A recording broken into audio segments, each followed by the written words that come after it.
pernah kepikir nggak kenapa toh orang Jawa itu kok selalu menggunakan ayam dalam selamatan yang dibentuk ingkung? Oh, nggih. Kok enggak hewan lain, apa mentok, apa bebek kan begitu. Ini sering terjadi di sekitar kita, tapi kita itu hanya ikut-ikutan saja. Nggak tahu kenapa kok harus pakai ayam. Karena secara historis ayam ini telah dikenal di Nusantara itu sejak masa pra-Hindu Buddha. Dalam masyarakat agraris awal, ayam adalah hewan domestik yang paling dekat dengan manusia. Artinya hewan peliharaan begitu.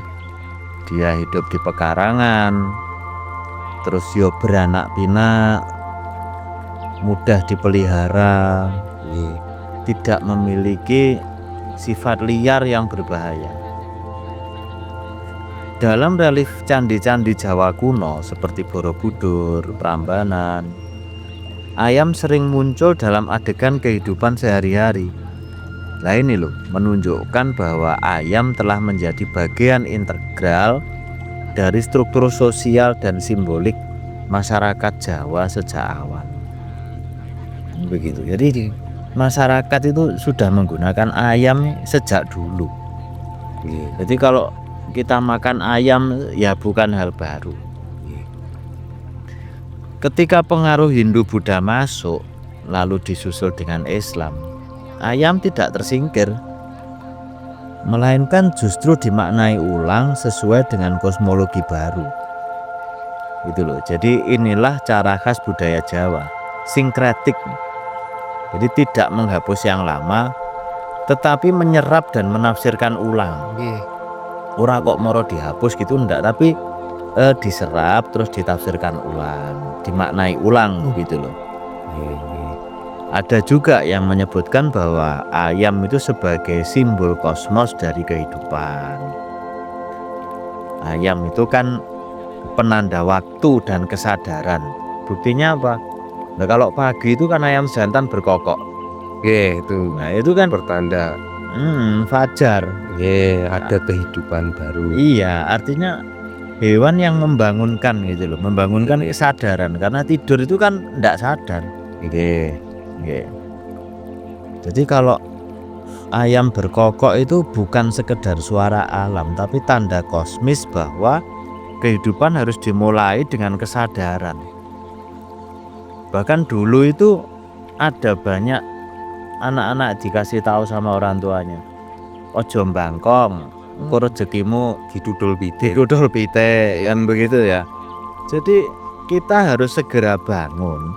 Nanti kalau kita tidak segera bangun, kehidupan ini bagaimana mau berlanjut gitu loh.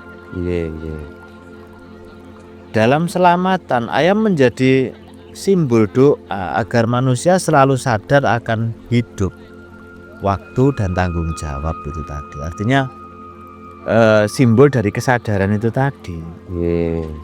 Terus juga itu juga simbol pengorbanan yang istilahnya cukup dalam tanda petik. Kalau orang Jawa itu kan sudah menganut kesederhanaan dan tidak berlebihan itu. Jadi ketika kita menggunakan ayam ingkung itu menunjukkan bahwa kita itu orang Jawa yang sederhana dan tidak berlebihan.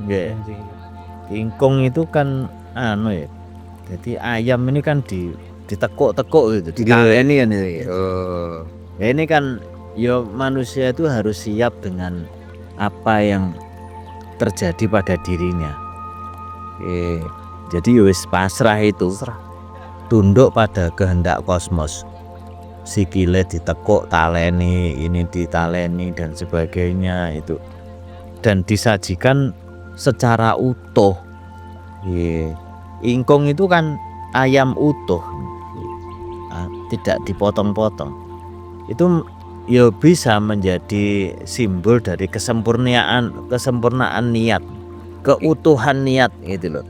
Ya itu kalau diperhatikan itu sebetulnya itu bentuk dari kita bersila. Nggih. Oh, ayam niku. Iya, Betul, bentuk betul. ingkung itu bersila dan kepala kita menunduk gitu loh. Itu dari bentuk itu sudah menggambarkan seperti itu. Nggih. Yang artinya ya itu tadi pasrah, tunduk kepada Tuhan. Nih. Ya selain itu kan ayam itu juga menjadi apa ya? Simbol yang melibatkan unsur liminal. Sesuatu yang berada di dua dunia, tapi ya apa? Melibatkan unsur tadi. Dia hidupnya di darat tapi punya sayap. Ini dia. Ayam itu tidak bisa terbang tapi punya sayap. Ya saya Tidur di tempat rendah, bertengger di tempat yang tinggi. Gitu. Aktif di pagi hari, tenang di malam hari. Jadi ayam ini ya namanya otak-atik matuk gitu ya. Jadi seolah-olah ayam ini berada antara bumi dan langit, antara siang dan malam, antara dunia manusia dan alam simbolik. Jadi seolah-olah ayam ini menjadi penghubung antara manusia dengan dunia di luar manusia itu sendiri. Contohnya yaitu tadi. dia juga itu kalau hidupnya di tanah kan, terus dia ngarani kluruk bertengger itu tadi. Itu kan suaranya sampai itu gambaran kita antara langit dan bumi itu. Kenapa kok enggak bebek? Nah, kalau bebek ini hidupnya di air. Nah, apa namanya? Ya simbol dunia basah yang tidak stabil. Suaranya dianggap kurang tegas. Lah nggih no. Boten kuwi wulo. Gitu ya. Kwek. Nggih. Tidak memiliki fungsi kosmologis sebagai penanda waktu. Jadi bebek itu turu ya turu gitu aja. Iya. Kenapa kok bukan angsa? Ya terlalu besar, tidak merakyat. Hampir mirip lah nih. Iya. Terus dia juga secara niki secara umum memang dia berkembang biaknya juga lama, Pak. Nggih. Terus kenapa kok enggak burung-burung atau karena burung itu ya sulit dipelihara, tidak tunduk itu loh. Burung liar itu kan ya tidak tunduk, artinya kurang melambangkan dari sebuah kepasrahan. Dan mungkin kalau dipakai selamatan ya kurang roto mungkin ya, kalau spread gitu nggih selamatan ya iya. Makanya ya akhirnya ya ayam itu yang dipakai manusia Jawa untuk selamatan loh.